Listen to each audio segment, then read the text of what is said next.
پہلا کام، جب آپ کو چاند نظر آئے آپ نے دعا پڑھنی. دعا کیا ہے؟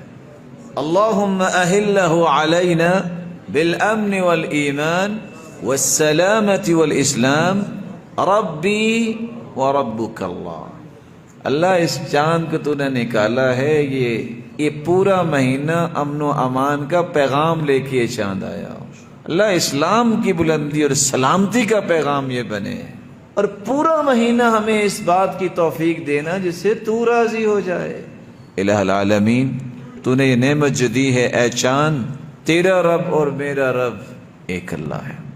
ایک دوسرا کام بھی آپ نے کرنا ہے، جب چاند نظر آ جائے تو آپ نے تکبیریں کہنی ہے.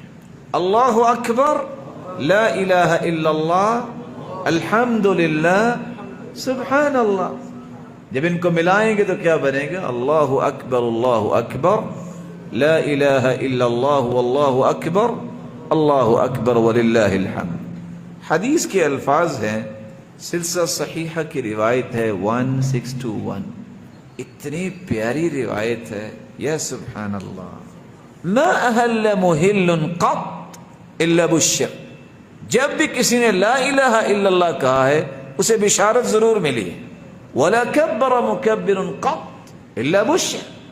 جب بھی کوئی اللہ اکبر کہتا ہے اسے بشارت ضرور ملتی ہے.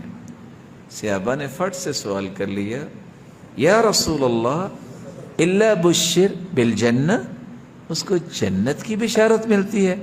قال نعم، جی ہاں، جنت کی بشارت ملتی ہے. دوسرا کام آپ نے یہ کرنا ہے، چاند دیکھ کے دعا پڑھنے کے بعد اس وقت سے پھر آپ نے تکبیریں پڑھنی ہیں. پڑھیں گے انشاءاللہ. ایک تیسرا کام بھی آپ کو کرنا ہے. رسول اکرم صلی اللہ علیہ وسلم نے فرمایا، جب تم میں سے کوئی چاند دیکھ لے، اذا رأیتم ہلال ذی الحجہ، جب ذی الحجہ کا چاند نظر آ جائے، واراد احدکم ان یضحی فلیمسک عن شعرہ وعن اظفارہ. چاند جب نظر آ جائے تو نہ بال کٹوانے ہیں نہ ناخن کٹوانے ہیں. چاند نکلنے سے پہلے پہلے یہ کام کر لیجیے. جب چاند نظر آ جائے تو پھر یہ کام نہیں ہونا چاہیے.